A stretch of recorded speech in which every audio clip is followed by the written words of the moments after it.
Puji Tuhan, kalau sampai hari ini saudara masih dalam keadaan sehat, terpelihara, berarti Tuhan sangat mengasihi kita. Haleluya, puji Tuhan. Mari kita buka kitab kita buka di dalam kitab Amsal pasal 4 ayat pasal 4 ayat ke-23. Kalau sudah mendapatkannya, kita akan baca bersama-sama. Demikianlah firman Tuhan 2:3. Jagalah hatimu dengan segala kewaspadaan, karena dari situlah terpancar kehidupan. Haleluya. Kalimat ini sangat terkenal, bahkan di saudara kita yang di seberang pun ada nyanyiannya, ya, jagalah hatimu, intinya seperti itu. Saudaraku yang dikasihi Tuhan, ayat ini harus menjadi satu pengajaran di dalam hidup kita, karena ayat ini banyak diaplikasikan oleh orang percaya. Mereka menganggap kalau sudah setiap beribadah itu cukup, kalau sudah datang ke gereja itu sudah cukup. Tetapi ternyata firman Tuhan bukan hanya itu yang harus kita kerjakan sebagai orang yang percaya.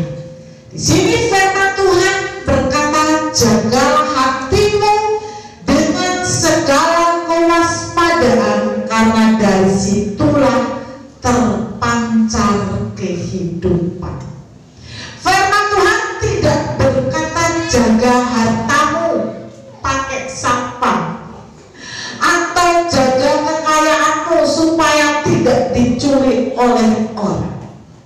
Tetapi firman Tuhan berkata jagalah hatimu. Haleluya. Ini satu perintah yang sangat besar. Jagalah hatimu. Mengapa hati kita ini harus kita jaga? Karena segala sesuatu yang terjadi di dalam kehidupan kita ini yang sebenarnya dimulai dari hati. Jadi yang kita alami, yang terjadi di dalam hidup kita ini sumbernya, awalnya adalah dari hati. Hati kita ini rapuh. Buktinya, kalau kita sakit hati, kalau kita kecewa, kalau kita menyimpan dendam, itu sangat sulit hilang dari hati kita. Kenapa? Karena memang hati kita ini rapuh.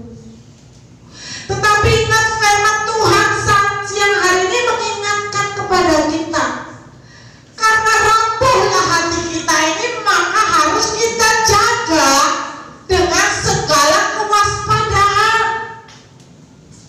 Kalau kita tidak dapat menjaga hati kita dan tidak dapat mengendalikan hati kita, maka menjadi peluang yang sangat besar untuk menjerumuskan kita di dalam dosa. Jadi sebenarnya hati kita yang memberi peluang kepada dosa itu tumbuh subur di dalam hidup kita. Oleh karena itu firman Tuhan mengingatkan, jagalah hatimu. Haleluya. Saudaraku yang dikasihi Tuhan, kalau kita tidak dapat menjaga hati kita, maka hati kita ini dapat menjadi sumber persoalan di dalam hidup kita. Kita lihat di dalam kitab Matius 15 ayat ke-19. Karena dari hati timbul segala pikiran jahat, pembunuhan, perzinahan, percabulan, pencurian, sumpah palsu, dan hujat. Haleluya. Jadi segala pikiran yang akhirnya kita kerjakan dalam hidup kita ini sumbernya adalah dari hati. Maka firman Tuhan, karena dari hati timbul segala pikiran jahat, timbul pembunuhan, perzinahan, percabulan, pencurian, sumpah palsu, dan hujat. Itu awalnya dari hati yang bermain-main, yang tidak menjaga hatinya dengan ketat. Maka tadi saya katakan, hati mempunyai peluang terbesar untuk menjerumuskan kita ke dalam dosa. Maka hati-hatilah dengan hatimu. Haleluya.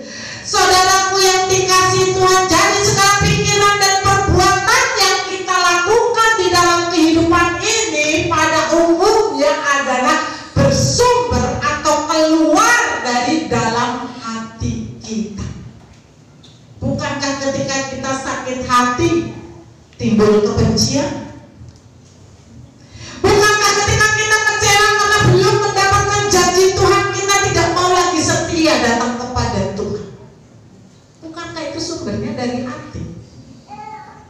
Oleh karena itu jangan pernah percaya 100% kepada hatimu. Haleluya. Amsal 28 ayat ke-26. Siapa percaya kepada hatinya sendiri adalah orang bebal, tetapi siapa berlaku dengan bijak akan selamat. Haleluya. Siapa percaya kepada hatinya sendiri, kata, adalah orang bebal. Kejam sekali ayat ini. Tetapi justru pada umumnya manusia ini percaya kepada hatinya, karena hati ini sering melakukan pembenaran diri. Kita anggap bahwa hati kita ini yang paling benar, sehingga kita tidak berjalan di dalam kebenaran. Karena kita anggap hati kita itu sudah benar, padahal harus ada kaca dong. Ya, pembandingnya apa? Kok kita mengatakan hati kita ini benar? Saudaraku yang dikasihi Tuhan, kita tidak boleh percaya kepada hati kita sendiri. Bahkan firman Tuhan dikatakan, siapa berlaku dengan bijak yang akan selamat. Artinya, kesampingkan hatimu, bijaklah di dalam bertindak. Ketika engkau bijak dalam bertindak, maka engkau akan selamat. Jadi bukan hatimu yang menyelamatkanmu, tetapi tindakanmu yang bijak, itulah yang akan menyelamatkanmu. Haleluya. Saudaraku yang dikasihi Tuhan, hati adalah pusat pengendalian sikap hidup kita. Biasanya dari sanalah, dari hati ini keluar instruksi ke otak kita. Contohnya kita sedang sakit hati, terluka, maka otak kita ini bekerja keras. Bagaimana caranya aku membalas? Bagaimana caranya aku juga menyakiti dia?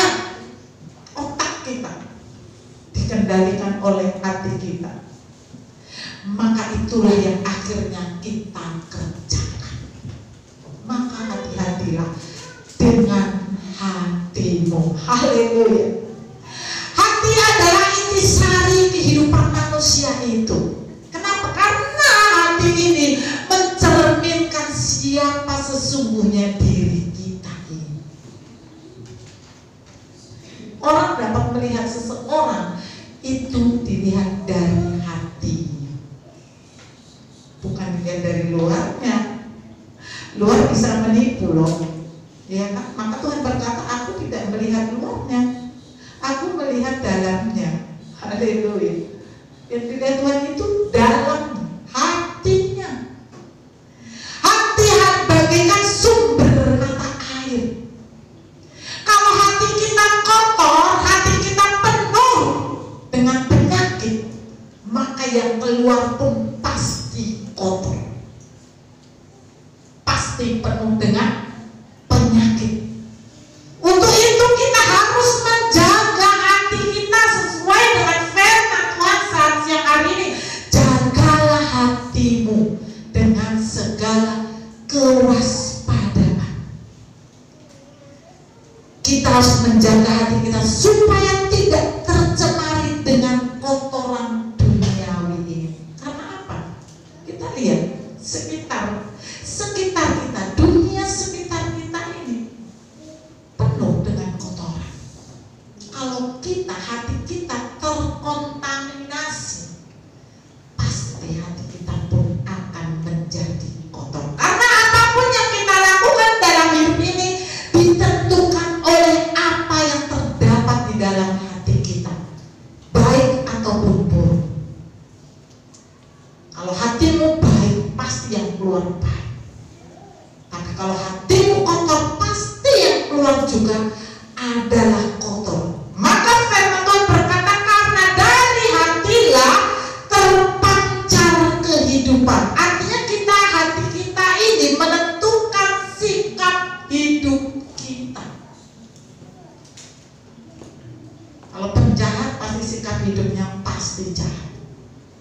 Kalau seorang pencuri, walaupun dia pura-pura tidak mencuri, tetapi kalau ada barang yang tergeletak, yang kelihatannya tidak ada orang yang melihatnya, dia pasti ambil.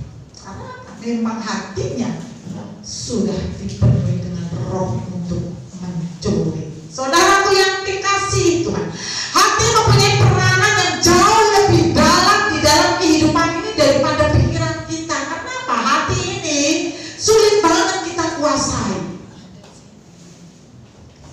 Ya kan?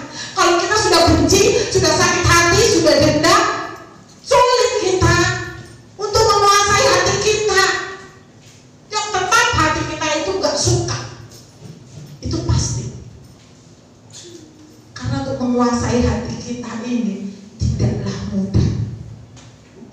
Jadi hati adalah dasar karakter dan tindakan hidup kita. Jadi kalau kita berkata bahwa kita harus melakukan perubahan di dalam sifat karakter, itu harus dimulai dari hati kita. Haleluya. Oleh karena itu kita harus menjaganya. Kenapa kita harus menjaganya? Bahkan dikatakan dengan segala kewaspadaan. Karena banyak sekali yang akan menggoda hati kita. Amsal 7 ayat 25 sampai 26. Demikian firman Tuhan, janganlah hatimu membelok ke jalan-jalan perempuan itu, dan janganlah menyesatkan dirimu di jalan-jalannya, karena banyaklah orang yang gugur ditewaskannya, sangat besarlah jumlah orang yang dibunuhnya. Haleluya. Janganlah hatimu membelok ke jalan-jalan perempuan itu, dan janganlah menyesatkan dirimu. Ketika hati kita membelok, maka jalan kita pasti disesatkan. Maka jangan pernah membelok hati. Hati kita harus tetap lurus di hadapan Tuhan. Karena banyak orang yang tewas dan yang terbunuh karena tidak dapat menjaga hatinya. Saudaraku yang dikasih Tuhan, menjaga hati menjadi satu poin yang sangat penting di dalam kehidupan kita. kita sebagai orang percaya. Untuk itu kita harus menjaga hati kita, bukan hanya sekedar menjaga, tetapi menjaganya dengan segala kewaspadaan, menjaga dengan ketat. Kalau seorang satpam bertugas, dia pasti bukan hanya sekedar duduk-duduk ketika bertugas menjaga, tetapi pasti ada yang dikerjakannya, mengawasi, ya. Mungkin dia mengkeliling, atau mungkin dia harus setiap saat melihat CCTV. Kalau seorang babysitter, dia harus mengawasi anak yang diasuhnya supaya jangan sampai terjadi yang membahayakan keadaan anak tersebut. Jadi menjaga itu artinya ada pergerakan kita supaya kita tetap ada di dalam ruang lingkup kebenaran. Karena apa? Banyak orang yang tidak menjaga hatinya, maka hatinya itu dipenuhi hal-hal yang akhirnya membuat kita berdosa. Banyak orang Kristen, saya katakan, rajin beribadah, rajin ke gereja, tapi tidak pernah menjaga hatinya. Makanya tidak pernah ada perubahan di dalam hidupnya, tidak ada pernah perubahan sikapnya, karakternya tidak ada perubahan. Kenapa? Karena ketika mereka datang beribadah, mereka hanya sekedar datang menunjukkan dirinya sebagai orang Kristen. Padahal Tuhan gak mau yang seperti itu. Tuhan mau ketika kita datang beribadah, ketika datang kepada Tuhan, ada sesuatu yang harus kita kerjakan, yaitu memperbaiki hati kita, menjaga hati kita supaya Tuhan berkenan di dalam hidup kita. Kita lihat bagaimana caranya kita menjaga hati kita. Ayub 22 ayat 22. Terimalah apa yang diajarkan mulutnya dan taruhlah firman-Nya dalam hatimu. Haleluya. Hanya dengan cara menerima apa yang diajarkan oleh Tuhan, apa yang diperintahkan oleh Tuhan, apa yang disampaikan oleh Tuhan ketika firman disampaikan. Dan ingat, bukan hanya sekedar menerima, tapi taruh di dalam hatimu firman yang engkau dengar. Ketika ada firman di dalam hatimu, percaya engkau sudah menjaga hatimu, karena firman itulah yang akan memimpin setiap langkahmu, setiap pergerakan hidupmu. Kalau dulu waktu kita masih anak-anak sekolah minggu, sering dulu kita mendapatkan buku-buku kecil, ya, buku-buku kecil yang ada gambar hati. Ingat nggak? Yang di dalamnya ada burung merak, gambar daripada kesombongan, ada gambar babi yang menggambarkan itu adalah pemalas. Itu adalah gambaran hati manusia. Tetapi ketika firman kita taruh di dalam hati kita, maka firman yang akan menguasai seluruh hati kita, sehingga perjalanan hidup kita pun diatur oleh Dia yang menjadi terang di dalam jalan hidup kita. Saudaraku yang dikasihi Tuhan, ketika firman Tuhan diajarkan, disampaikan, maka kita harus menerimanya. Ingat, terimalah apa yang diajarkan mulutnya dan taruhlah firman-Nya dalam hati. Ini adalah firman. Saudaraku, secara otomatis ketika firman kita taruh di dalam hati kita, maka firman itulah yang akan bekerja di dalam hidup kita, mengemudikan, memonitor apa yang akan kita lakukan. Maka ada nyanyian yang mengatakan, firman-Mu berita bagi kakiku, terang bagi jalanku. saudaraku yang dikasih. Firman itu yang akan menjadi pelita, menjadi penerang bagi jalan kita, yang akan menjaga hati kita. Kenapa hati selalu digambar dengan bentuk love, ya kan? Kalau ada hari Valentine, ya kan? Love. Semuanya serba love. Kenapa hati ini digambarkan dengan cinta? Karena memang sebenarnya itulah tujuan Tuhan, supaya hati kita ini benar-benar sesuai dengan kontraknya, yaitu penuh dengan cinta, penuh dengan kasih sayang. Orang yang penuh dengan cinta pasti mudah memaafkan. Orang yang mempunyai kasih sayang pasti menghilangkan kebencian. Tuhan mau di dalam diri kita sesuai dengan kodrat hati kita, yaitu cinta. Seperti yang Tuhan Yesus ajarkan, hukum kasih adalah hukum yang pertama dan yang terutama. Baik itu kasihilah Tuhan Allah, baik itu kasihilah sesamamu. Haleluya.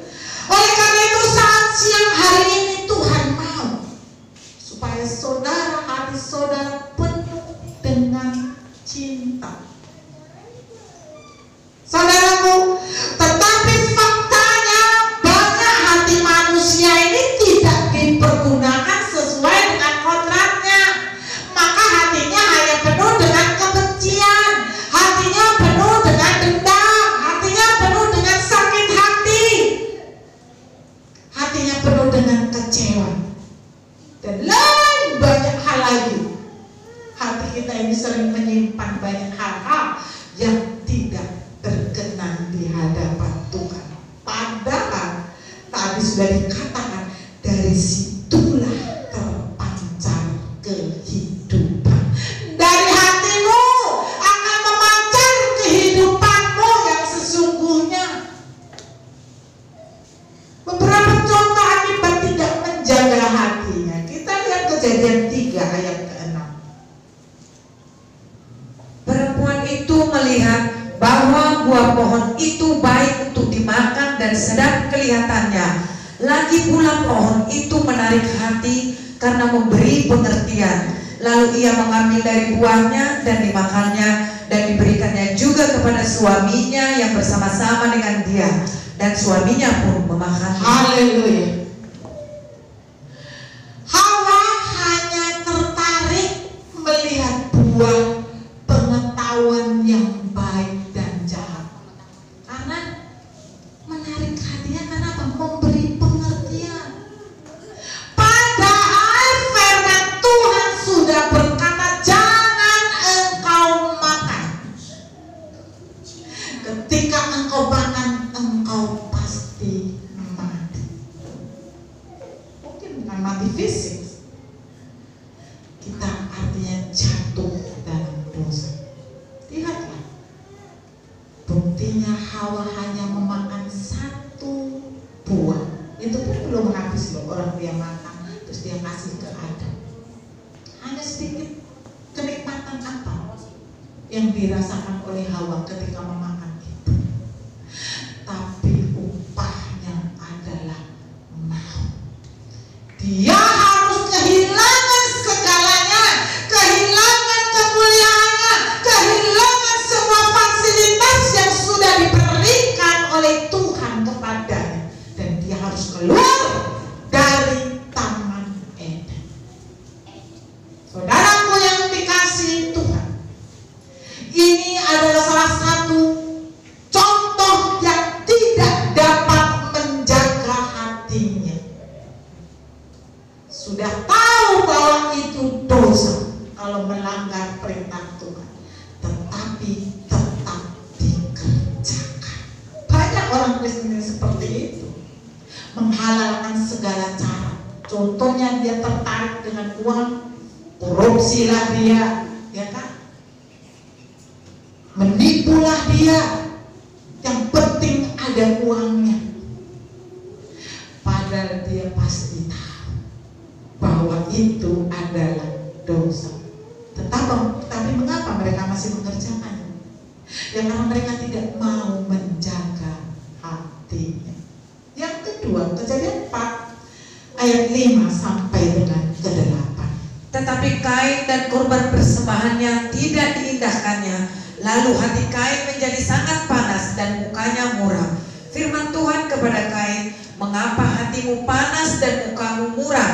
Apakah mukamu tidak akan berseri jika engkau berbuat baik? Tetapi jika engkau tidak berbuat baik, dosa sudah mengintip di depan pintu. Ia sangat menggoda engkau, tetapi engkau harus berkuasa atasnya. Kata Kain kepada Habel, adiknya, marilah kita pergi ke padang. Ketika mereka ada di padang, tiba-tiba Kain memukul Habel, adiknya itu, lalu membunuh dia. Haleluya. Betapa teganya Kain membunuh Habel. Hanya persoalan persembahan dia tidak diterima Tuhan, sedangkan persembahan Habel diterima Tuhan. Iri, dengki, panas hatinya, cemburu dia.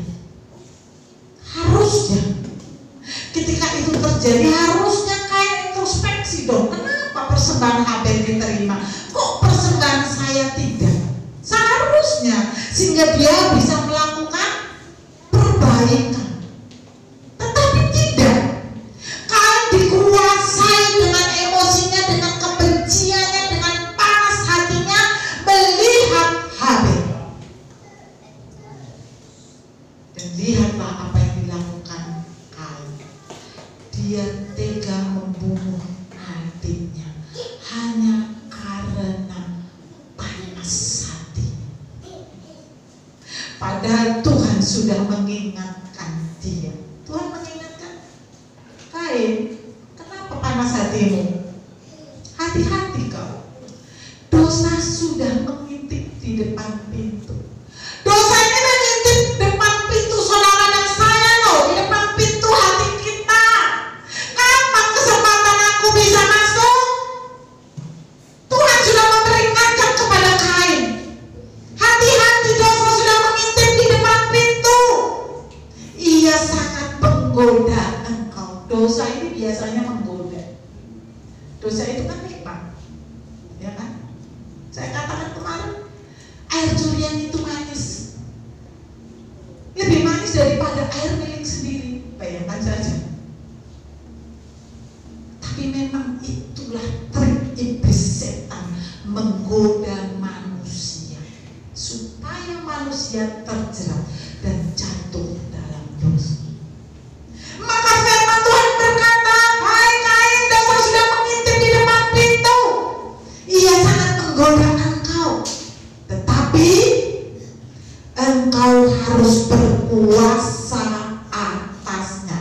Sudah diingatkan Kain oleh Tuhan. Seharusnya Kain mendengar suara Tuhan. Seharusnya Kain menyadari bahwa dosa sudah mengintip. Dia mau menjerumuskan dia di dalam kubangannya.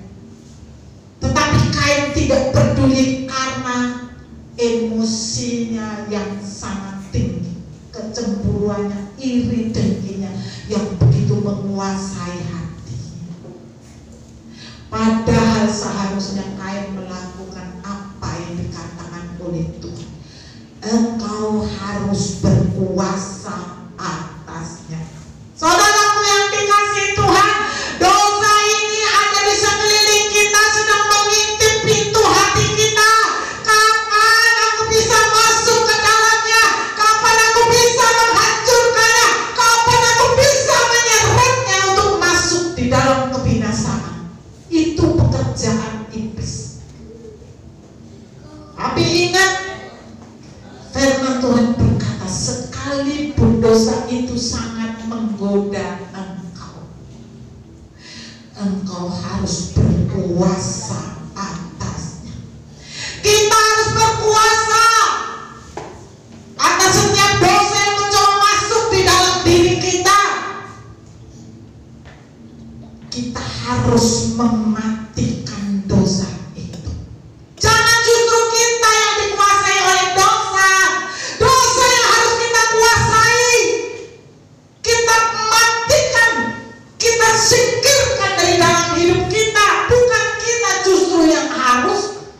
dikuasai oleh dosa. Banyak orang Kristen justru dikuasai oleh dosa, bukan menguasai dosa. Seharusnya kita sebagai orang yang percaya, kita harus mampu menguasai dosa yang sedang mengintip di depan pintu hati kita. Maka firman Tuhan berkata, jagalah hatimu dengan segala kewaspadaan. Yang ketiga, Hakim-Hakim 16 ayat 15 sampai dengan ayat yang ke-17. Berkatalah perempuan itu kepadanya, bagaimana mungkin engkau berkata aku cinta kepadamu, padahal hatimu tidak tertuju kepadaku. Sekarang telah 3 kali engkau mempermain-mainkan aku dan tidak mau menceritakan kepadaku, karena apakah kekuatanmu demikian besar? Lalu setelah perempuan itu berhari-hari merengek-rengek kepadanya dan terus mendesak-desak dia, ia tidak dapat lagi menahan hati sehingga ia mau mati rasanya. Maka diceritakannya kepadanya segala isi hatinya. Katanya, kepalaku tidak pernah kena pisau cukur, sebab sejak dari kandungan ibuku aku ini seorang najir Allah. Jika kepalaku dicukur, maka kekuatanku akan lenyap daripadaku, dan aku menjadi lemah dan sama seperti orang-orang lain. Haleluya. Simpson tidak tahan dengan rayuan maut Delila. Kenapa? Karena Simpson terlalu cinta kepada Delila, sehingga dia lupa bahwa dia harus merahasiakan sesuatu yang sangat penting di dalam hidupnya, hubungan dia dengan Tuhan. Saudaraku yang dikasihi itu, banyak perempuan yang menjadi racun maut dalam kehidupan pria. Oleh karena itu hati-hati memilih pasanganmu. Saudaraku yang dikasihi Tuhan, Simpson akhirnya mati karena rayuan maut seorang wanita. Dia dapat dikuasai oleh wanita itu karena Delila itu terus merengek, menangis. Padahal Simpson sudah tahu, sudah 3 kali dicobai dan dia terlepas terus. Seharusnya Simpson sadar dong bahwa wanita ini tidak benar mencintai dia. Mana ada kalau seorang wanita mencintai justru mengorbankan yang dicintai.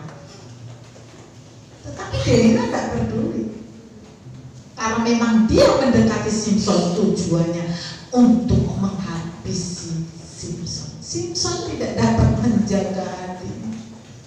Hampir mati rasanya dia mendengar rengekan Delila.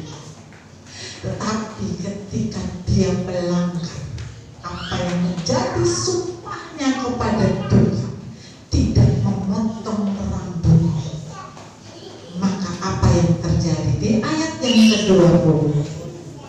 Lalu berserulah perempuan itu, orang Filistin menyergap engkau Simpson. Maka terjagalah ia dari tidurnya serta katanya, seperti yang sudah-sudah aku akan bebas dan akan meronta lepas. Tetapi tidaklah diketahuinya bahwa Tuhan telah meninggalkan dia. Haleluya. Simpson menggampangkan. Dia pikir dia bisa bebas seperti yang kemarin-kemarin, walaupun sudah dicukur rambutnya. Tetapi ternyata tidak sama lagi, karena dia sudah melanggar. Dia tidak dapat menjaga hatinya.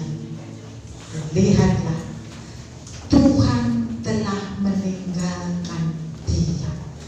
Maka Simpson mati di tangan seorang perempuan yang justru sangat dicintai. Oleh karena itu hati-hatilah dengan cinta. Ini adalah cinta yang berujung maut.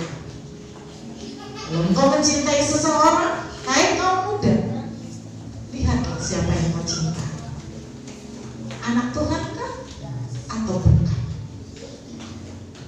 Kalau anak Tuhan kau boleh pertahankan, tapi kalau bukan segera tinggalkan. Haleluya. Saudaraku yang dikasihi Tuhan, kita harus dapat menjaga hati kita karena hati kita adalah pusat kehidupan kita. Karena apapun yang kita lakukan biasanya muncul dari hati kita. Sebagai contoh, orang yang dapat menjaga hatinya, Mazmur pasal 4 ayat yang ke-5. Biarlah hatimu marah, tetapi jangan berbuat dosa. Berkata-katalah dalam hatimu di tempat tidurmu, tetapi tetaplah diam. Haleluya.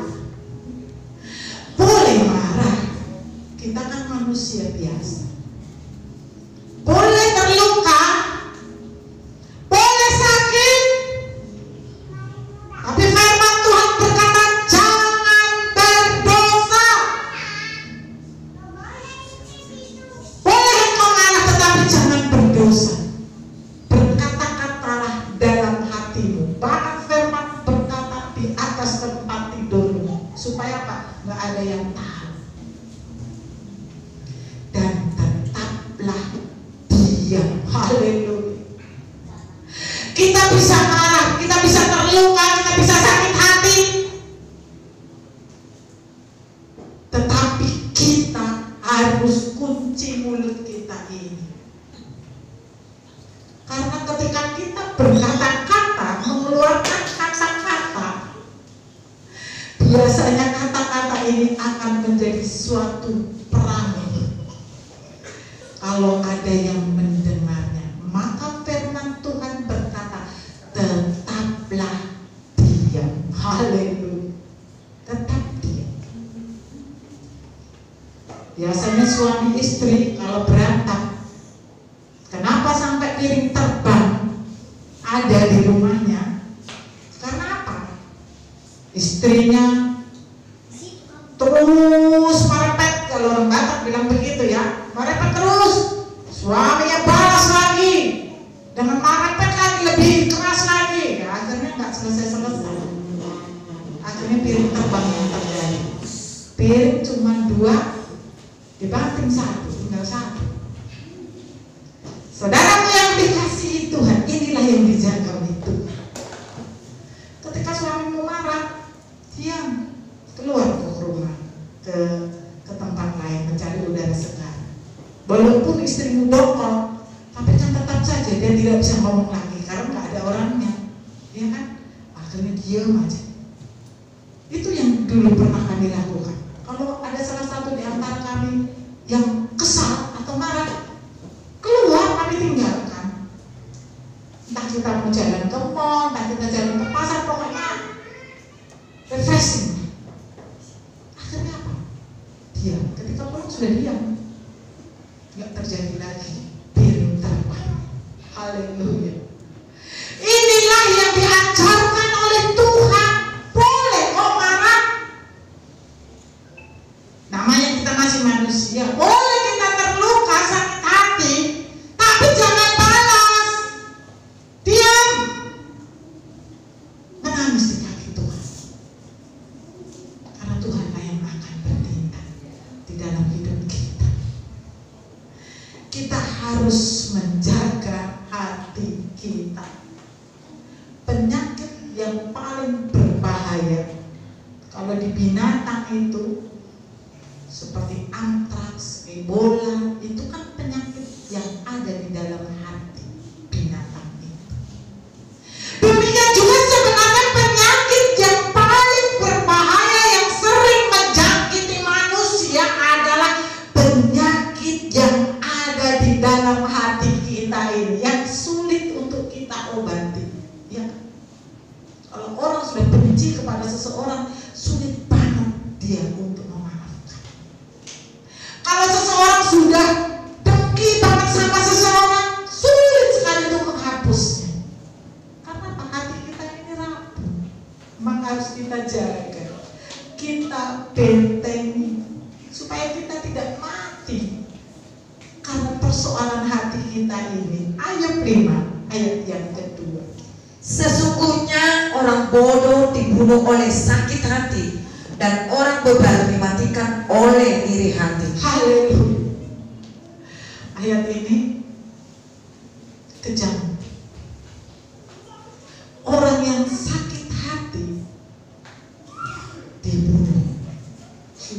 hati dibunuh lagi. Bahkan karena iri hati dia harus mati. Sesungguhnya orang bodoh dibunuh oleh sakit hatinya, dan orang bebal dimatikan oleh iri hatinya. Kok bisa? Ya bisa lah. Sudah tahu di depan itu adalah jurang, yang akan masuk ke dalam jurang itu kalau engkau berjalan terus, tetapi engkau tetap melakukannya, engkau tetap mengerjakannya, pasti engkau akan masuk ke dalam jurang itu. Tapi kalau engkau sudah tahu kebencian, iri hati, sakit hati yang ada di dalam dirimu itu akan memasukkan engkau di dalam jurang kebinasaan, engkau harus segera keluar dari sana. Ambil jalan lain, lupakan kebencianmu, lupakan sakit hatimu, lupakan dendammu, supaya engkau diselamatkan.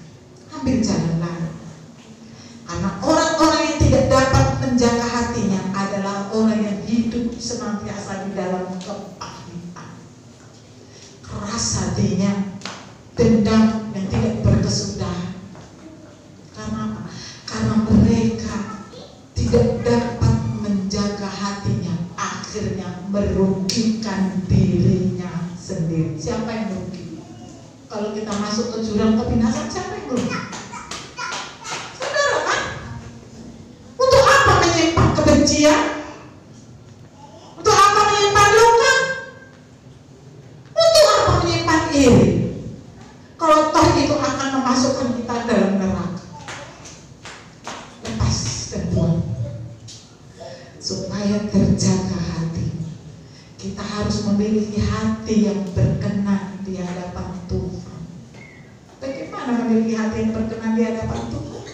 Yakobus 4 ayat 6b. Allah menentang orang yang congkak, tetapi mengasihani orang yang rendah hati. Yesaya 57 ayat 15b.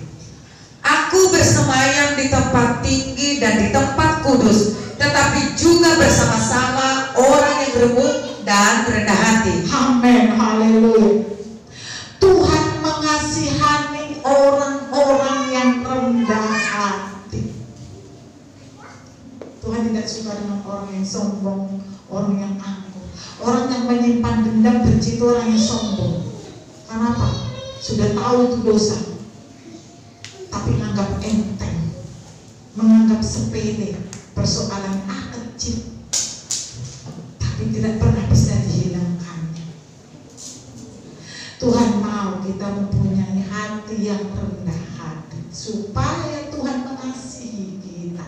Dan ingat, di sini firman Tuhan berkata, aku bersemayam di tempat tinggi dan di tempat kudus, tetapi juga bersama-sama orang yang remuk dan rendah hati. Artinya Tuhan mau bersemayam di hati orang-orang yang memiliki kerendahan hati. Kalau Tuhan sudah bersemayam di dalam hati kita, saya mau tanya, adakah yang bisa mengusik hati kita?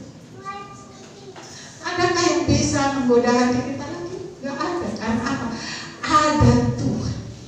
Saudaraku yang dikasihi Tuhan, Tuhan kita yang kita sembah ini adalah Tuhan yang luar biasa.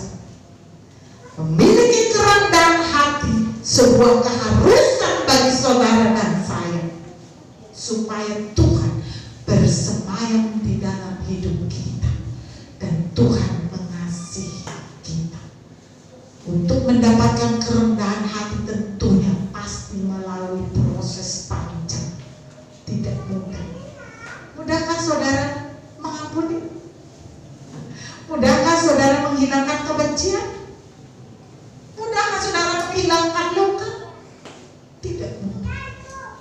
Ada proses yang harus kita alami supaya itu dapat kita miliki. Ulangan 8 ayat 2 dan 3. Ingatlah kepada seluruh perjalanan yang kau lakukan atas kehendak Tuhan Allahmu di padang gurun selama 40 tahun ini, dengan maksud merendahkan hatimu dan mencobai engkau untuk mengetahui apa yang ada dalam hatimu, yakni apakah engkau berpegang pada perintahnya atau tidak. Jadi ia merendahkan hatimu, membiarkan engkau lapar dan memberi engkau makan mana yang tidak kau kenal dan yang juga tidak dikenal oleh nenek moyangmu, untuk membuat engkau mengerti bahwa manusia hidup bukan dari roti saja, tetapi manusia hidup dari segala yang diucapkan Tuhan. Haleluya. Untuk memiliki kerendahan hati di dalam hidup kita, kita harus melalui proses padang gurun. Proses padang gurun ini menggambarkan banyaknya persoalan dan tantangan yang harus kita lewati. Karena proses inilah yang akan mengajar kepada kita bahwa kita ini sebenarnya tidak ada apa-apanya, dan kita ini bukan siapa-siapa tanpa Tuhan. Proses padang gurun harus dialami oleh setiap orang yang mau memiliki kerendahan hati, supaya tahu bahwa apapun yang dilakukan tanpa Tuhan tidak ada artinya. Saudara dan saya harus siap mengalami proses padang gurun. Firman Tuhan berkata, aku membiarkan engkau lapar, aku memberikan mana yang tidak kau kenal. Bayangkan, bahkan proses padang gurun bukan hanya itu. Ada kala jengking yang membunuh mereka, ada peperangan yang membantai mereka.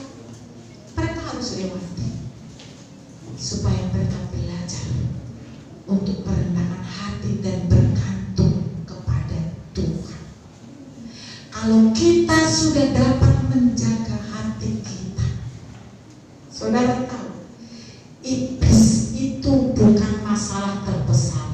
Orang kan takut kan sama iblis. Iblis itu seperti raksasa besar yang menakutkan kepada kita. Padahal iblis itu bukan apa-apa lagi, dan iblis itu tidak mempunyai kekuatan apa-apa lagi ketika Tuhan Yesus sudah mati di atas kayu salib. Iblis itu sudah diremukkan. Kalau singa, dia sudah menjadi singa yang ompong, tidak mempunyai kekuatan lagi. Kenapa iblis bisa menjadi kuat? Kenapa? Engkau yang memberi kesempatan, engkau yang membuka iblis itu masuk di dalam dirimu, menguasai hidupmu. Tetapi kalau engkau bisa menjaga hatimu dengan engkau hidup di dalam kebenaran, karena ada firman di dalam dirimu dan ada Tuhan bersemayam dalam hidupmu, iblis itu tidak ada apa-apanya. Iblis bukan masalah terbesar dalam hidup kita, tetapi masalah yang terbesar sebenarnya yang terjadi dalam hidup saudara dan saya adalah ada di hati kita. Sudahlah kita menjaga hati kita. Masalah terbesar yang sebenarnya adalah tergantung hatimu. Apa yang ada di dalam hatimu, seberapa besar responmu untuk menjaga hatimu dengan segala kewaspadaan. Karena ketika engkau menjaga hatimu, maka iblis tidak akan bisa menembus atau masuk ke dalam hatimu. Kan tadi saya katakan, hati inilah yang sering menguasai hidup kita. Iblis bukan masalah terbesar, dan iblis tidak perlu kita takutkan lagi, karena dia tidak ada apa-apanya lagi. Kuncinya apabila engkau membentengi dirimu, menjaga hatimu dengan segala kewaspadaan, iblis tidak mampu menyentuh dirimu. Haleluya. Inilah yang sebenarnya harus kita kerjakan di dalam hidup kita, yaitu menjaga hati kita. Maka tadi firman Tuhan berkata kepada Kain, Kain, kenapa panas hatimu? Apakah kau tidak bisa berbuat baik?